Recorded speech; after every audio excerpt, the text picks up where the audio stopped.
अस्सलामुअलैकुम वरहमतुल्लाहि वबरकातुहू। जी नाज़रीन, आप देख रहे हैं इंडियन न्यूज़। मैं हूं आपका मेज़बान कारी उमर वक़ास। जैसा कि आप जानते हैं कि कोरोना वायरस हो या मुल्की हालात हों, इंडियन न्यूज़ रखता है आपको लम्हा बलम्हा बाखबर और मुख्तलिफ़ मारूफ़ शख्सियात के इंटरव्यूज़ अल्हम्दुलिल्लाह हम अब तक पहुँचा रहे हैं। कुछ दिन कबल एक बहुत अहम नुक्ता पर हमने एक मारूफ़ शख्सियत सऊदी अरब के अवार्ड याफ्ता मेरी मुराद उम्मे रियाद साइदा चौधरी, आज फिर उनको मैं अपने साथ खुशामदीद कहूँगा। आज दोबारा हमने उनको मुल्की हालात पर खरी खरी जो रियलिटी है, जो हकीकत है, जिससे आवाम को बहुत सारे मसाइल के अंदर अपने आप को कन्फ्यूज़न महसूस हो रही है, उस हवाले से आज हम कुछ जो है वो मसाइल उनकी तरफ लेके चलेंगे और कुछ सवाल करेंगे और जानेंगे उनके जवाबात।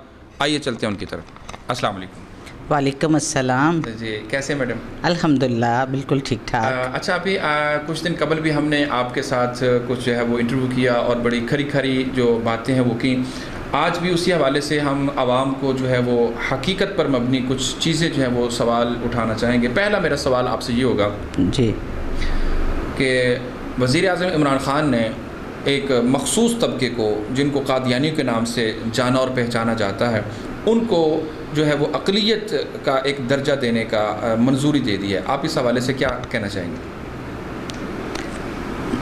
सबसे पहले तो मैं ये कहूँगी कि नामूस रसालत में हमारी जान भी कुर्बान, हमारी औलादें कुर्बान, हमारा सब कुछ कुर्बान। ये एक ऐसा सेंसिटिव टॉपिक है और इस पे बात करना, ये इसको टच करना भी मैं समझती हूँ एक बहुत मुश्किल काम है। बज़ाहिर ये जो कदम उठाया जा रहा है, ये कुछ लोगों को शायद लगे कि बड़ा अच्छा हो गया जी, वो तो काफिर डिक्लेयर हो गए, लेकिन इसके जो आफ्टर इफ़ेक्ट्स हैं वो मैं समझती हूँ कि बहुत ज़्यादा ख़तरनाक। लेकिन वो काफिर तो 1973 के अंदर ही डिक्लेयर हो गए थे। मैंने कुछ लोगों से बात की, जैसे मेरा राब्ता है यंगस्टर से भी, वो बड़े जज्बाती हो रहे थे कि अल्हम्दुलिल्लाह, जैसे कि अब तो इनको पता चल गया कि ये काफिर हैं, ये मुसलमान नहीं हैं। मैं जब बात करूँगी तो वो एक मखसूस तबके की नहीं जो कि बातों को समझता है। उसमें हमारे सबसे अहम तबका तो हमारे नौजवान हैं, वो इसको बड़ा जज्बाती अंदाज में ले रहे हैं। हर बंदा ये नहीं सोच रहा कि इसके साइड इफ़ेक्ट्स क्या हैं। तो इसके जो बाद वाले जो चीज़ें आएंगी सामने, वो इतनी ख़तरनाक हैं और इतना वो मुश्किल सूरत हाल हो जाएगी कि शायद हमें उसका अंदाज़ा नहीं है। आप क्या समझती हैं कि जब साबिक वज़ीर आज़म ज़ुल्फ़िकार अली भुट्टो ने इनको काफिर डिक्लेयर किया था, तो आपकी गुंजाइश बाकी थी कि इनको दोबारा अक़लियत का दर्जा दिया जाए? नहीं, मैं नहीं समझती कि इस चीज़ की ज़रूरत थी। ये मेरी ज़ाती राय है, लोगों की राय इससे मुख्तलिफ हो सकती है, क्योंकि जब उनको डिक्लेयर किया जा चुका है काफिर, तो अब इस चीज़ को टच करने की भी ज़रूरत नहीं थी। क्योंकि जैसे देखें, हम जो क्रिश्चियंस हैं उनको उनके ख़ास जो त्यौहार आते हैं, ख़ास दिन आते हैं, हम उनको मुबारकबाद के पैगाम देते हैं। जब इनका ख़ास त्यौहार आएगा तो ये किसको क्या पैगाम देंगे? ये किसको रसूल कहेंगे, किसको कुरान कहेंगे, किसको मस्जिद कहेंगे और क्या कह के पैगाम देंगे? जब ये अक़लियत है तो अक़लियत के हकूक़ तो देने पड़ेंगे ना। जब हम एक उनको अक़लियत मान लेते हैं और फिर अक़लियत मानने के बाद उनके कुछ हकूक़ हैं जो बाकी अक़लियतों के हैं। वो रियासत भी देती है, इस्लाम भी देता है। इस्लाम भी देता है, लेकिन ये क्या देंगे, ये कैसे देंगे? क्योंकि वो तो जैसे हिंदू हैं यहाँ पे, वो इस्लाम का तोड़ मोड़ तो नहीं पेश कर रहे, वो तो उनका अपना एक मज़हब है। तो जो ये कादियानी है, ये क्या, इनका मज़हब कौन सा है? ये तो हमारे मज़हब का ही इन्होंने बेड़ा गर्क करके तो आगे पेश किया हुआ है। खैर, हमारे मज़हब का बेड़ा गर्क तो कोई दुनिया की अपनी तरफ से तो वो यही कर रहे हैं ना। देखिए, वो तो अल्लाह की खास रहमत है, लेकिन उनका जितना बस चलता है वो तो वही कर रहे हैं। अच्छा, बड़ी मज़े की बात है। वैसे मैं आपसे जानना चाहूँगा कि इन्होंने जब डिक्लेयर नहीं किया, जब वो 1973 के आइन के मुताबिक काफिर हैं, अपने आप को मुस्लिम कह सकते, उस वक्त वो अज़ान भी नहीं दे सकते, मस्जिद इबादतगाह भी नहीं बना सकते, उसको मस्जिद का दर्जा नहीं दे सकते, इलेक्शन नहीं लड़ सकते। लेकिन जब वो अक़लियत अपने आप को समझ लेंगे, फिर वो सब कुछ ये कर सकेंगे। आपके क्या? यही चीज़ जो मैं कह रही हूँ, हम जो आपके पहले क्वेश्चन के मैंने आंसर दिया वो यही दिया है कि उनको हकूक़ देंगे। तो हकूक़ में क्या होगा? वो तो अज़ान भी देंगे, वो तो मस्जिद में नमाज भी पढ़ेंगे, उनकी अपनी मस्जिद होगी, लेकिन वो मस्जिद ही होगी, उसके नाम तो नहीं चेंज होंगे। तो असल मसला ये है कि इसके ये एक जुमला तो बड़ा अच्छा लग रहा है कि जी चलें वो अब मुसलमान नहीं रहे, वो तो पहले भी मुसलमान नहीं थे। बिल्कुल। और बेशक मैंने पहले भी आपसे गुजारिश की थी कि मैं पीटीआई को सपोर्ट करती हूँ, लेकिन हम शख्सियत परस्तों के ग्रुप से नहीं हैं। जो भी गलत काम करेगा, अगर अभी नवाज शरीफ को अच्छा काम करता है, अभी जरदारी को अच्छा काम करता है, हम उसको अप्रिशिएट करेंगे, क्योंकि मुर्दा जहन के साथ नहीं, हम जीते जागते जहनों के साथ हैं।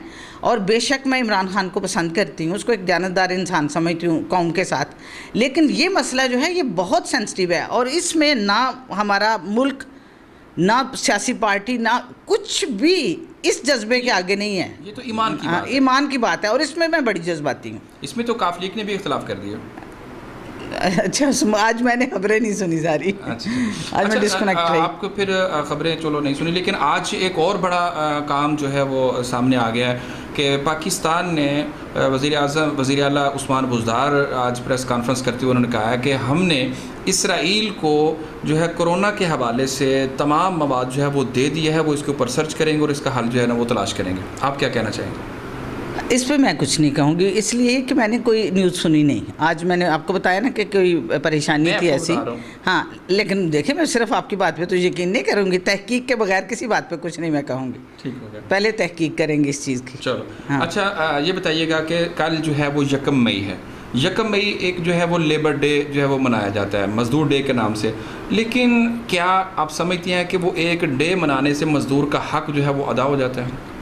ये तो मज़दूर के साथ इतना बड़ा वो कहते हैं मजाक है ना कि उस दिन मज़दूर ही काम कर रहे होते हैं जिनका वो दिन है और बाकी सारे लोग छुट्टी मना रहे होते हैं।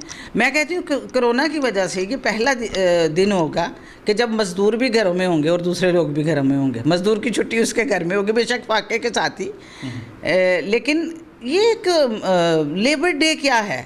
पाकिस्तान में तो हैं ही सारे मज़दूर बेचारे, चंद ख़ानदान हैं, चंद लोग हैं जिनके पास अलीट क्लास जो है, उसके अलावा तो हम सब मज़दूर हैं। तो हर दिन हमारा ही है, हम हर रोज़ मज़दूरियाँ करते हैं।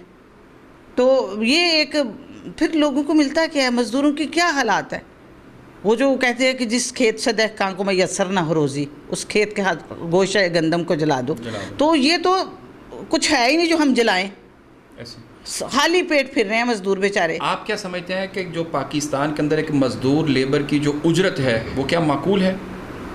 कैसे माकूल है? उसकी मेहनत के बदले उनकी हालतें देखें और यहाँ की महंगाई देखें, ये तो मजाक है सब कुछ ही उनके साथ। और उनके साथ होता है हमारा कानून, हमारी हुकूमत, हमारे लॉज जो हैं सारे, वो कभी भी एक आम इंसान को ना इंसाफ देते हैं, ना मजदूरी की उजरत सही देते हैं, कुछ भी नहीं। ये चीज़ें इतनी दर्दनाक हैं और मैं कुछ ज़्यादा ही दर्द में हूँ। उसकी वजह भी आपको पता है कि पाकिस्तान से एब्सेंट रहने की वजह से मुझे ये चीज़ें ज़्यादा तकलीफ़ दे रही हैं। और मैं तो मुझे लगता है कि मैंने चंद दिनों में या चंद माह में सालों का सफ़र तय कर लिया पाकिस्तान का, और ये बड़ा तकलीफ़ दे सफ़र है। बहुत कुछ एक पाकिस्तानी के लिए बहुत मौका मिला होगा।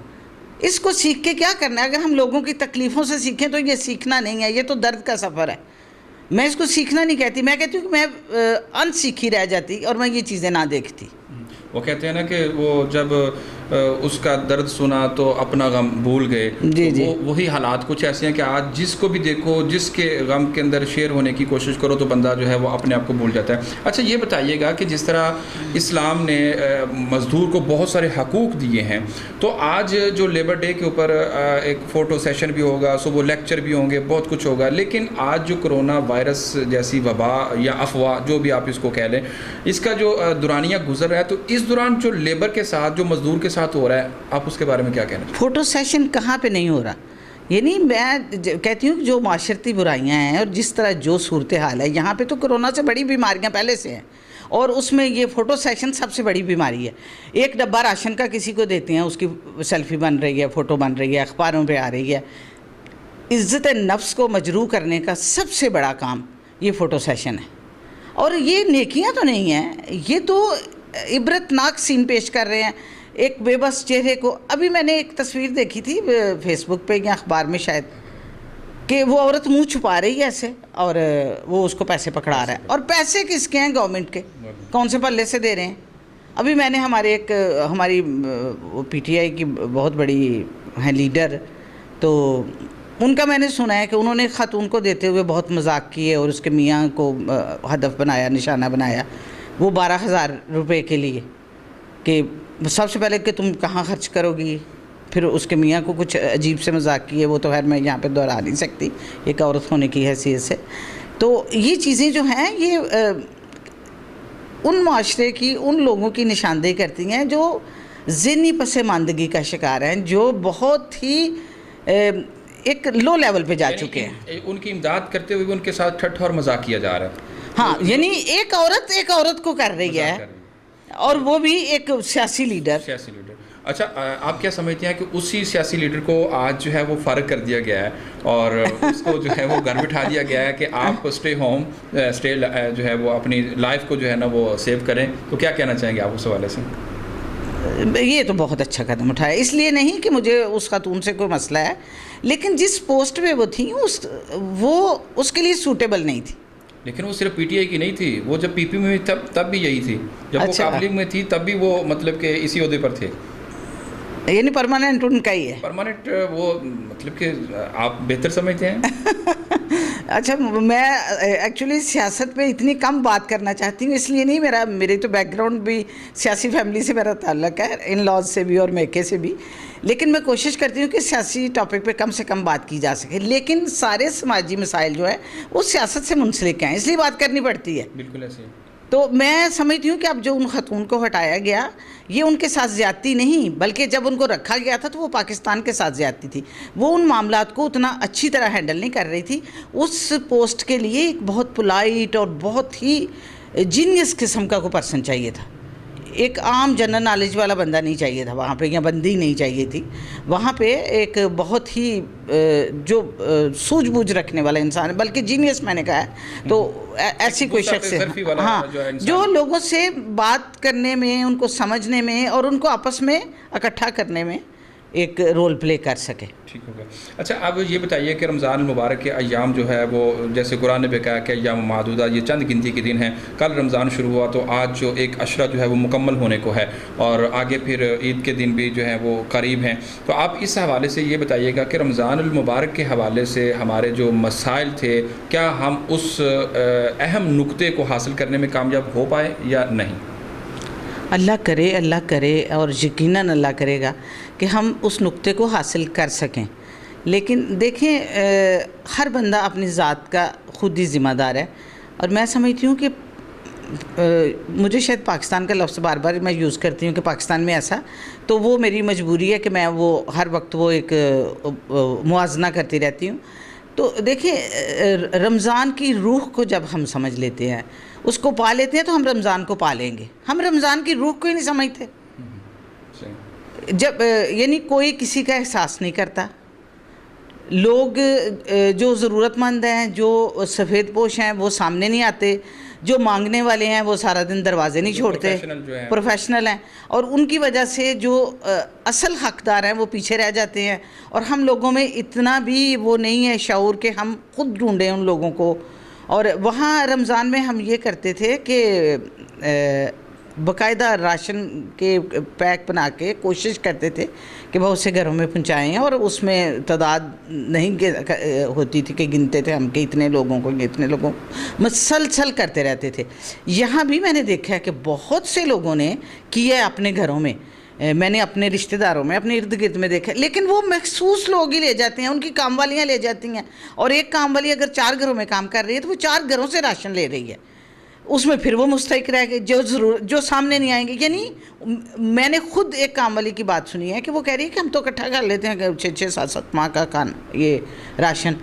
तो देखें, ये चीज़ें बज़ाहिर बड़ी मामूली बातें हैं, लेकिन इनकी गहराई में जाएं कि जब कोई एक बंदा 1 साल का या 6 माह का इकट्ठा कर लेता है, तो इसका मतलब है कि 10 लोगों से वो राशन छीना है। लेकिन यानी वो जो रमज़ान का पैगाम था, जो एहसास था, वो नहीं समझ पाए। बिल्कुल भी नहीं। अच्छा, आप ने बहुत अच्छी बात की कि रमज़ान में हम वहाँ पे ऐसा करते थे। तो जहाँ तक आपने सऊदी अरब का हवाला दिया, तो सऊदी अरब ने एक बहुत बड़ा ऐलान कर दिया कि मक्का मुकरमा, बैतुल्ला, हरम शरीफ और मस्जिद नबवी सल्लल्लाहु अलैहि वसल्लम को आम और ख़ास के लिए बात के लिए खोल दिया गया। जी इंशाल्लाह, और खुल गया, अभी 1-2 दिन में खुलेगा। नहीं, खुल गया। अच्छा, मैं कह रही हूँ ना कि आज मैं इन टच नहीं रहा खबरों से, तो ये तो मैं कल से सुन रही रही थी, अल्लाह का शुक्र है अल्हम्दुलिल्लाह कि ये वक्त आया और हमने ये ख़बर सुनी, तो इस पे तो मैं जज्बाती हो गई कि शुक्र है अल्लाह का। यही चीज़ है जो हम मुसलमान सबसे ज़्यादा मिस करते हैं, कि वो जो खाना काबा का मताफ़ का जो खाली मताफ़ का सीन था, वो इस कदर तकलीफ़ थे, और मुझे लगता है कि कोई मुसलमान होगा जो ना रोया होगा उस चीज़ पे। लेकिन आज वो रौनकें जो हैं वो अल्हम्दुलिल्लाह अल्हम्दुलिल्लाह। अच्छा, आप आखिर में लास्ट में प्रोग्राम के टाइमिंग के हवाले से हम जो है ना वो इसको इख्तिताम की तरफ आएंगे। आप क्या समझती हैं कि जिस तरह बैतुल्लाह में जो है वो ये अफवाह या वबा जो है वो दम तोड़ने लगी है, तो क्या पाकिस्तान में भी जल्द इंशाल्लाह कोई ऐसे मनाजर देखने को मिलेंगे?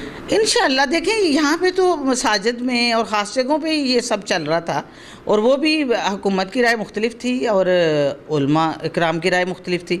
उसमें मुझे उलमा इकराम से ये इख्तिलाफ था कि उन्होंने कहा कि 50 साल से जो छोटे लोग हैं वो मसाजिद में आ सकते हैं, और 50 साल से बड़े जो हैं वो नहीं आएंगे। और जितने उलमा थे वो सारे 60 साल से ऊपर थे, यानी वो सब उलमा घर में बैठेंगे और हमारे जवान बच्चे मस्जिदों में जाएंगे अगर कोरोना है मसाजिद में। तो यानी हमारी नौजवान नस्ल को वो आगे लेके आ रहे थे।